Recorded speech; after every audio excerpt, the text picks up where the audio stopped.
version of my journal. I'm Steffanie Rivers. Welcome to the conversation, kings and queens. Come on in. You're watching the TriCast of my journal. It's TriCasting live on Facebook and YouTube as well as LinkedIn.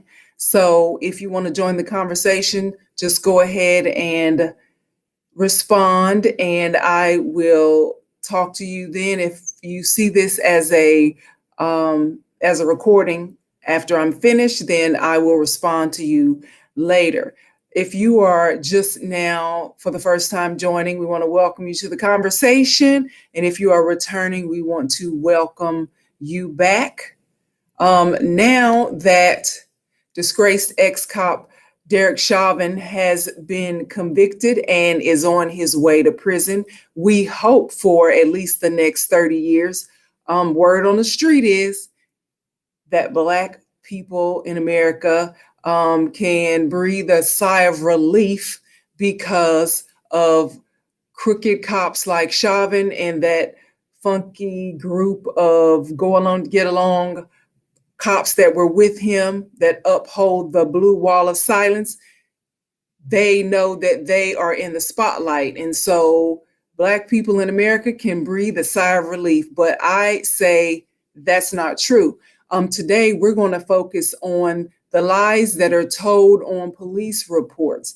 Now, after George Floyd's modern day lynching by Derek Chauvin, soon to be known as that jailbird in an orange jumpsuit with a number across his chest. The headlines of the original news release read, "Man dies after medical incident during police interaction." So there was no mention in Chauvin's police report or the other cops on the scene about a knee on the back of George Floyd's neck. There was no mention of George Floyd being handcuffed and his face in the asphalt. There were 200 words in that news release. None of it mentioned any of those realities. Had there been no video, the reality is there would have probably been no crime, according to the Minneapolis Police Department. So we know that the lies that are told on these police reports are a part of the problem. And I know we all remember seeing the video of that elderly white dude during last summer's protests in Buffalo, New York, where he was pushed down by two Buffalo police officers, and later on he sustained, or because of him falling and hitting his head, that he received some type of, he had to go to the hospital. He had some type of cranial damage, but the police report said the guy fell and hit his head. He tripped over something and hit his head. And we know right now that that was a lie because the video showed us it was a lie. So now, just a few days ago, in my hometown of Knoxville, Tennessee, the Black teenager who was shot and killed in the school bathroom by a cop, he was buried. His name was Anthony Thompson Jr. Now, the initial police report that was put out by the Tennessee Bureau of Investigations said that Anthony shot one of the cops. And because Anthony shot one of the cops, that the other cops on the scene returned fire and shot him. Well, that's not true. Today, or a few days ago, the police cam the police recorded video was released. Why was it released? After 11 days of people demanding that it be released, that's why it was released. So it's funny how when the cops think that the video that they have is going to show them to be justified in what they were doing, that thing is released quick, fast, and in a hurry.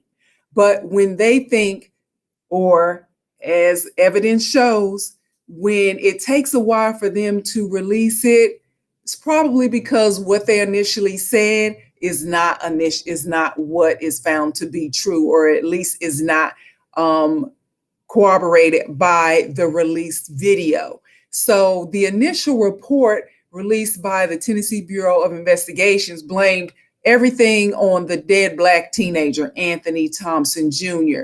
But the video has since been released by the K-Town District Attorney, and I'm going to show you that video. And I'm going to show you that video without the audio. One, because the district attorney is narrating over the video when clearly what she is saying about the video is not necessarily what you see in the video. It's just what she wants you to believe that the video is showing you. So sometimes, even when you see video, it's good to just look at the video.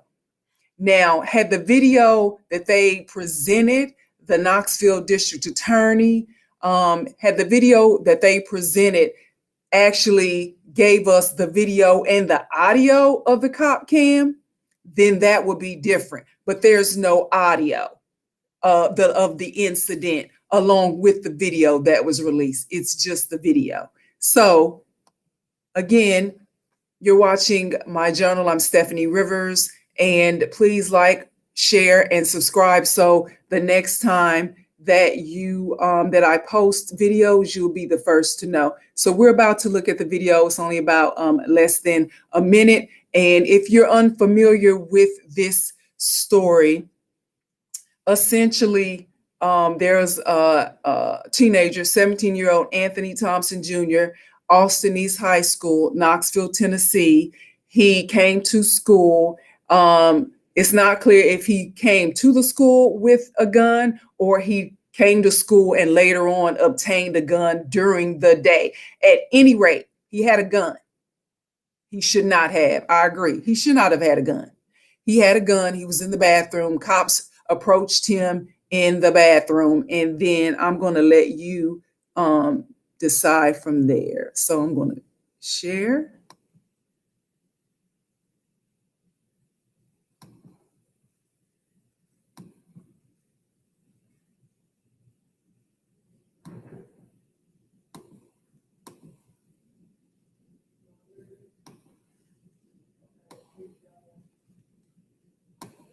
Under the circumstances following a 9-day investigation. This is an 11-second incident, but it's going to take us 110 seconds to get through it. Okay, so they're coming in now to the bathroom. From the start of the confrontation, officers are asking 17-year-old Anthony Thompson Jr. to show his hands. In slow motion, that student stands up in the stall. The DA points to his right arm, still in the front pouch pocket of his jacket. And seconds later, the prosecutor says the video reveals a gun in the grips of that young man who fires, narrowly missing one officer. After that first shot, Officer Jonathan Claybo draws and fires his gun, hitting the student in the upper chest. He tumbles to the floor with the school resource officer. And worried that student is about to shoot again, Officer Claybo fires a second shot at the suspect, but strikes his fellow officer in the leg. Again, this confrontation in a school bathroom between... All right, so you're just watching the video of what's happening. They're showing it again.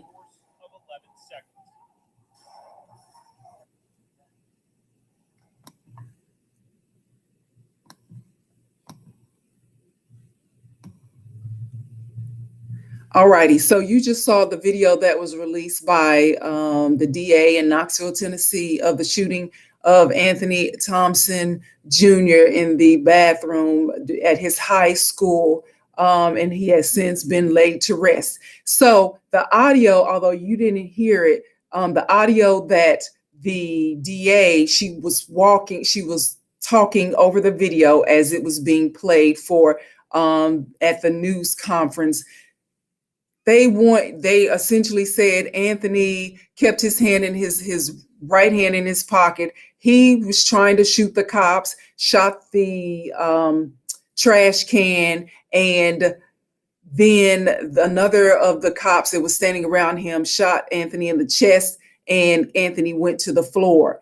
And that the cop was afraid that Anthony was still going to shoot again, even though he was face down and the other cop was on front of him, on top of him. And that cop accidentally shot another cop in the leg. So one, that video isn't clear to me that Anthony was trying to shoot anyone. The video shows me that they were tussling over getting the gun out of his pocket. Now, there have been reports, because I used to live there, and my family's there, and I know people who went to Austin East, and they have kids who go to Austin East, as to what was really going on. And that's why I'm told the audio was not released along with the video, because the audio says, you can hear the audio of Anthony saying, wait a minute, like, I'm trying to, like, wait a minute, don't rush me, I'm trying to give you the gun. And we all agree he should not have had a gun. So what I'm trying to tell you is, when we look at these police reports, and what I'm going to do is I'm going to put a link to this in the chat so you can see for yourself. You can go back, if you care, to go back to see the video for yourself.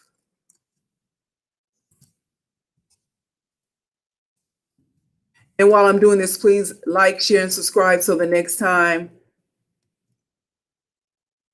I post, you'll be the first to know.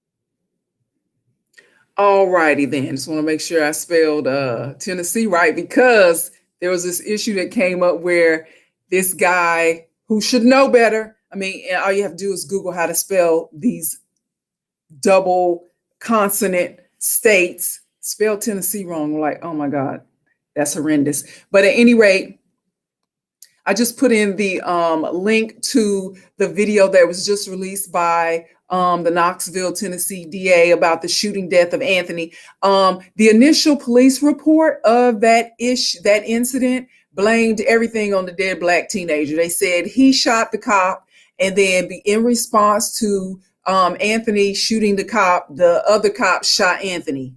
That's not what happened. And so after 11 days, now they released the video, and it shows a whole different narrative. And so that's why it's important for us to make sure that we are demanding the video and checking the police reports and making sure that our kids are not being scapegoated. And we all agree that Anthony should not have had a gun at school, but that doesn't mean he had to die. Last week I showed you at least 3 videos of white people with guns and using their cars as deadly weapons, and they go to jail alive, no problem. So we want the same consideration for our kids and for ourselves. So the question is, should cops be held liable for lying on police reports and lying during investigations? Because that's clearly what happens when a cop puts in a police report and his written version of what happened is totally different from the video. When we see the video later on, that means you lied. Yes, they should be terminated and prosecuted if possible, because we need to hold people to the same standards that we hold you and I and everyday citizens and residents in these areas. We need to hold these cops to the same standards. It's police reports. There is an official police document. These police reports, official documents, are used to charge people or to exonerate people. Insurance companies use them to determine fault in a traffic violation or a traffic incident. And so that it's an official document. If you lie, or if I lie, or if I file a false police report, guess what I'm charged with? Guess what you're charged with? Filing a false police report. Hello, it's a crime. So I think cops should be charged with filing false police reports when they lie.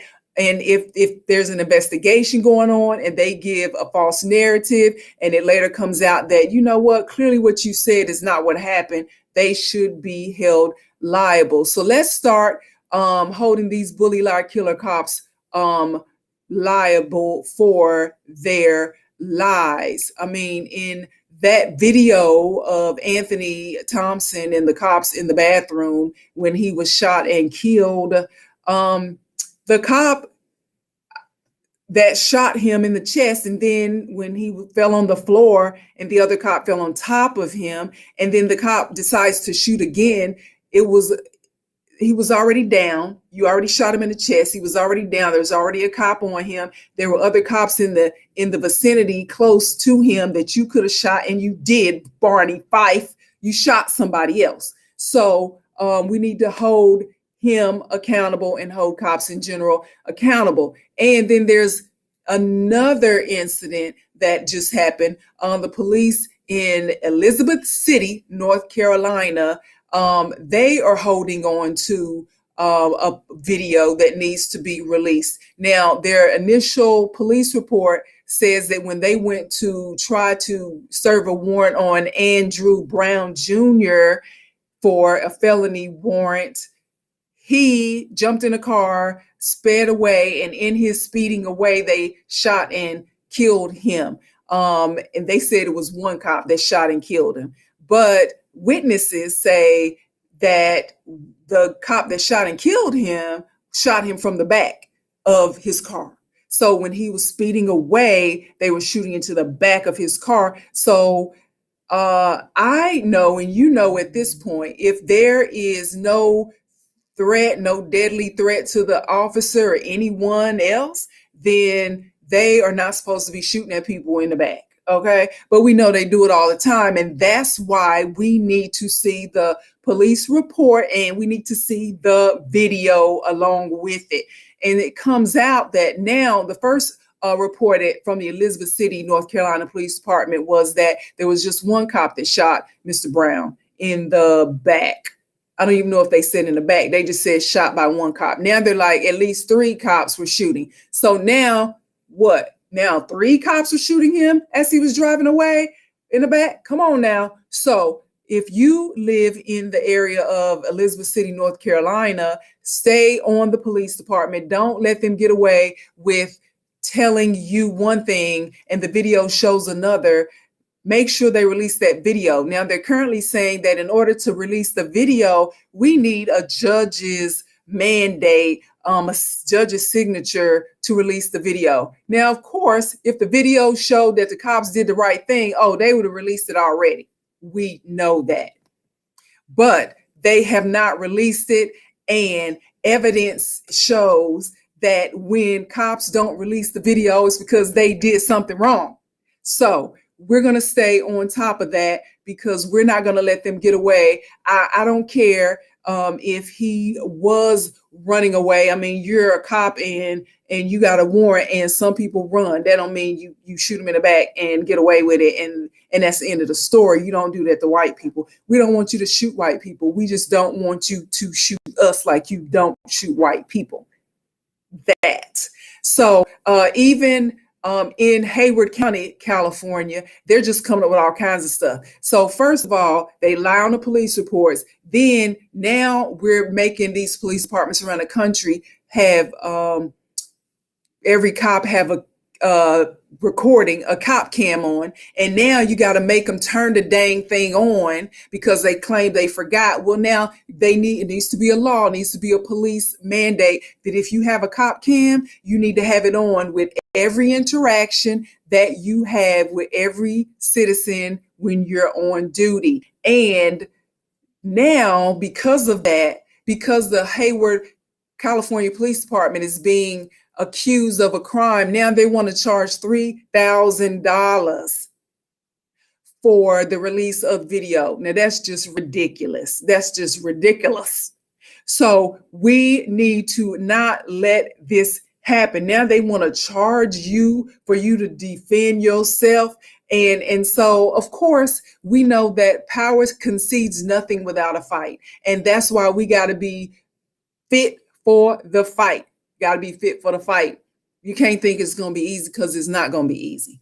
And so we just gotta, if you know anyone who lives in the Hayward, California area, let them know what's going on and get with their local officials. I think there is a civil rights organization who is suing the police department over their choice to charge upwards of $3,000 to get a copy of police cam of this particular incident with this particular defendant. So when it comes to the criminal justice in our communities, in the African-American communities, we should be looking at a few things. One, the abolishment of no-knock search warrants. We can't see, things happen all the time, and it keeps us moving on to the next fire, fighting the next issue. But we can't forget the foundation, which is there are some core things that we want from our elected officials, whether it's on the local level, the state level, or the federal level. And that's the abolishment of no-knock search warrants. So you won't find yourself sitting at home with your feet up, eating ice cream in your drawers, and they bust in on you and claim some other mess and then lie, cut their cameras off and lie on the police report. So to cut all that from happening, let's just abolish no-knock search warrants across the country.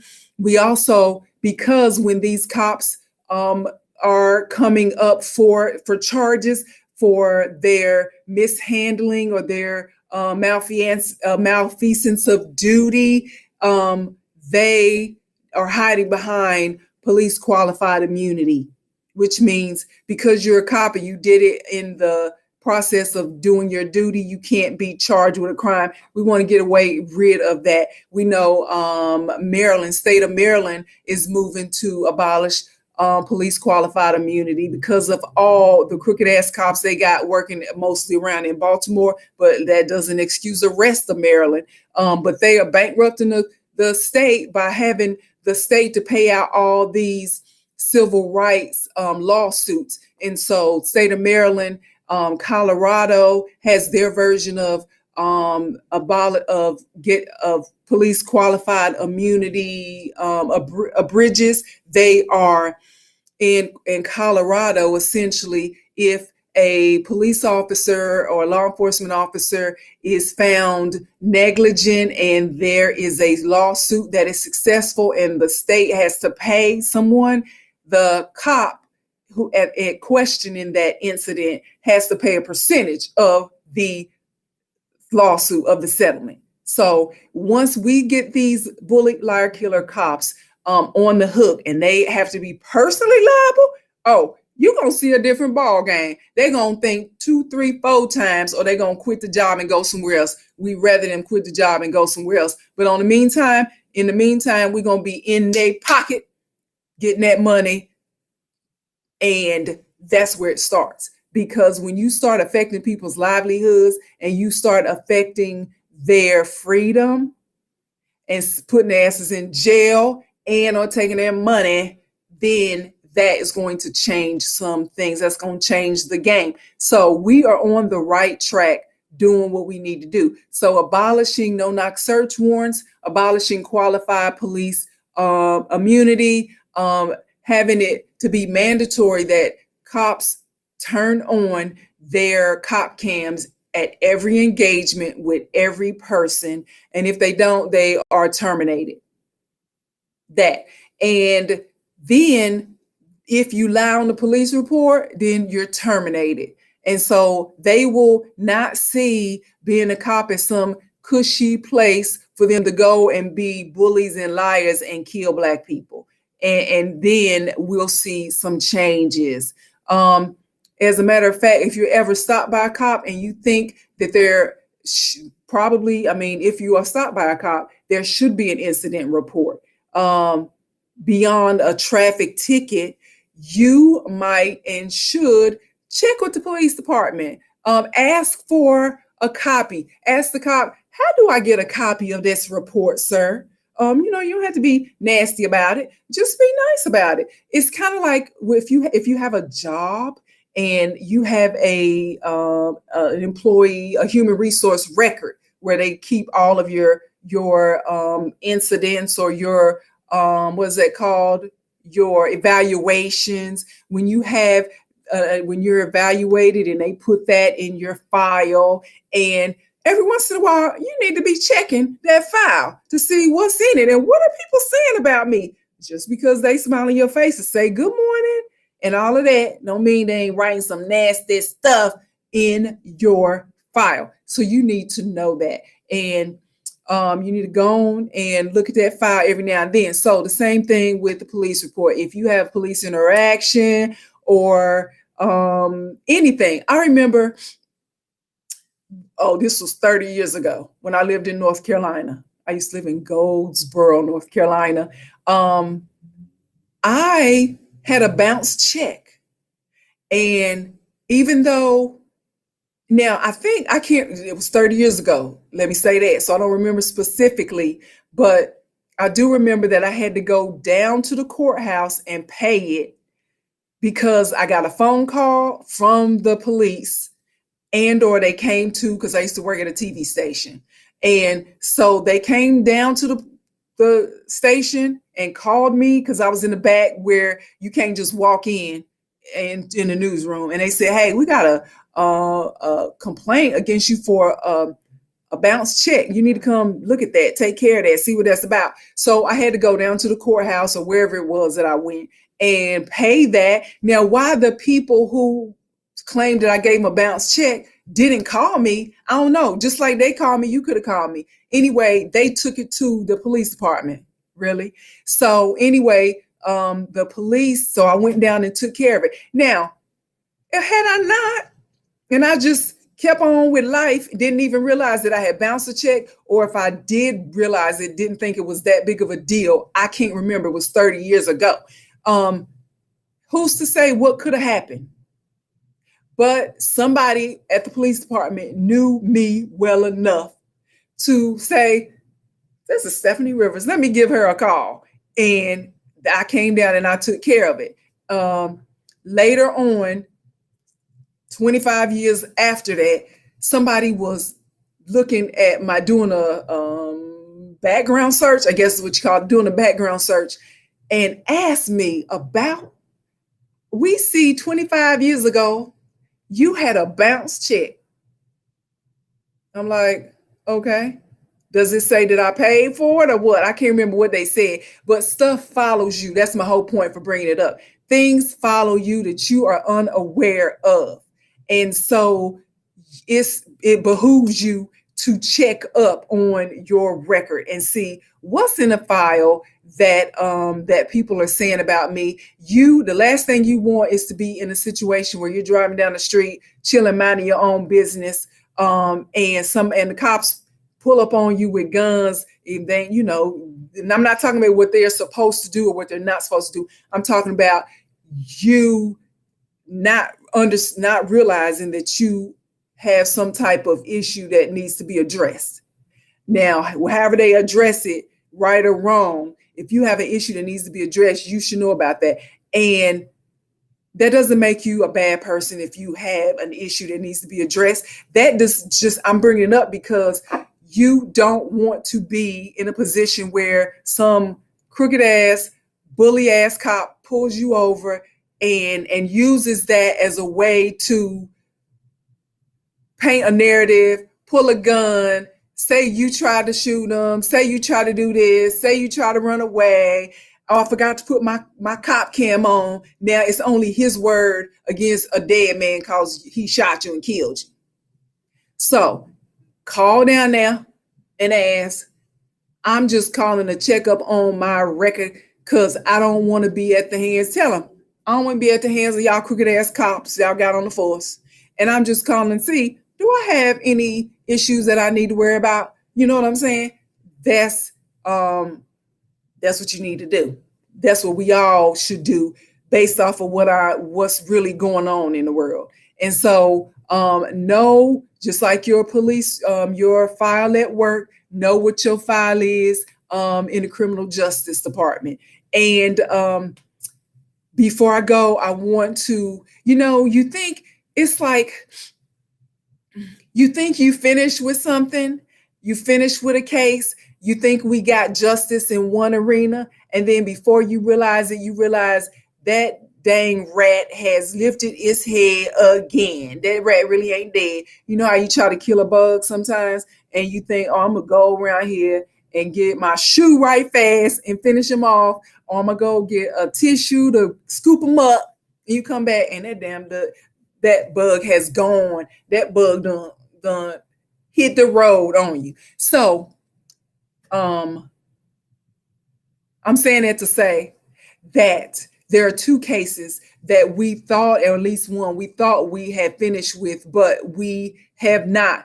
I know you remember ex-cop, terminated cop Amber Geiger in Dallas, Texas, who was sentenced to 10 years in prison for the murder of Botham Jean, who was in his own apartment eating ice cream in his underwear, and Amber comes in and shoots him and claims she thought it was her apartment, and she was mistaken. Her apartment was upstairs or downstairs. At any rate, it was not her apartment, and she was dead ass wrong, and she only got 10 years. Now, here's what Amber Geiger is trying to do, and I had talked about this a couple of months ago, but now it's really coming up next week. On the 27th, I think, of April, Amber Geiger's case is going before an appeals court. That's a 3-judge member court. She's appealing her murder conviction. She's trying to change the murder conviction to a negligent homicide conviction. She's trying to change the charges, which is weird that could be done because you were charged for what you were charged for. How you gonna go before them and say, oh, it should be something else? Well, the reason she's trying to change it to negligent homicide is because if it is changed to negligent homicide, then she can be released because she has served enough time for the negligent homicide to be considered as her dues have been paid behind bars. And so then if she gets it changed, then she's going to say, well, I can be released for time served. When clear as day, she said she was remorseful. And so if you're remorseful and killing a man for no fault of his own, for all your fault, and all you got was 10 years, seemed like to me you would sit your ass down and do the 10 years. But of course, crying white woman gonna go in there before the judge and claim that, oh, I should not have been charged with this. So that really tells you she really isn't sorry. So I'm trying to get some of her family members to come on and talk to me about it. But in the meantime, if you know anyone in Dallas, Texas, like myself, and I have reached out to a judge that I know, and I've reached out to some other people and to some attorneys about how we can fight this. I actually started a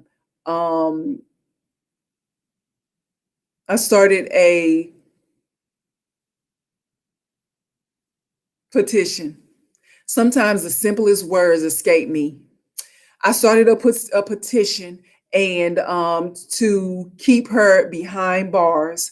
And so if you're interested in signing that petition before we turn it in, be sure and email me at info@steffanierivers.com. My name, info@steffanierivers.com. So we can add your name, because Amber Geiger is trying to get out of jail using a loophole. And we don't want that to happen. If she only got 10 years, the least she should do is 10 years. for something that was totally not that the victim's fault. And I think that she's not going to be successful, but I've been wrong before. And so another person, disgraced cop, Rashard Brooks, Garrett Rolfe is the name of the police officer. He shot Rashard Brooks in the back. Remember, we saw that in Atlanta in the Wendy's parking lot. Rashard Brooks got away from Garrett Rolfe and was running away, and Rolfe shot him in the back. And he was fired for that. Well, Garrett Rolfe is saying, I didn't get due process. I didn't get to go before the investigation, and I didn't get for you to ask me, what happened and all of that, although we saw it on the video. Now, it's okay, according to Garrett Rolfe, for him to be judge, jury, and executioner and shoot Rashard Brooks in the back and kill him dead. But now Garrett Rolfe wants due process. You see how that it's like they don't even think of us as legitimate, breathing people who deserve due process, but they want due process.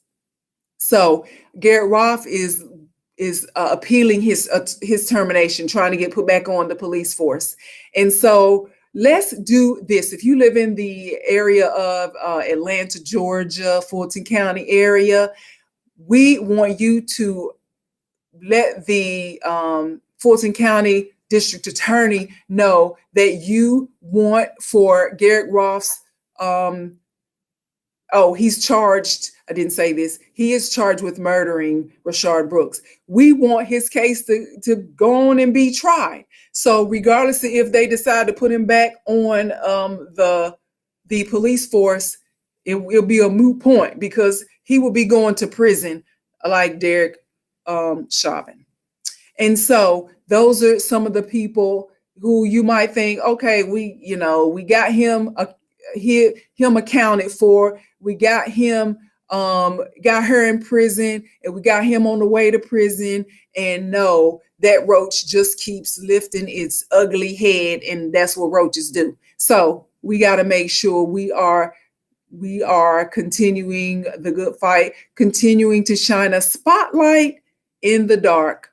And to find out more about the things that I care about, I want you to go to the written version of my journal, and I'm going to put that in for you. Go to eurweb.com.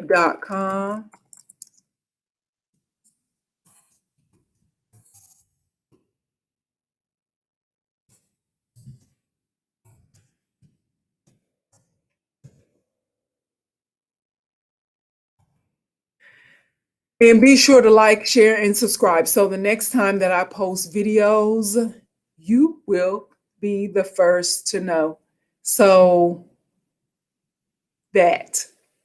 until next time, stay strong and have a super day.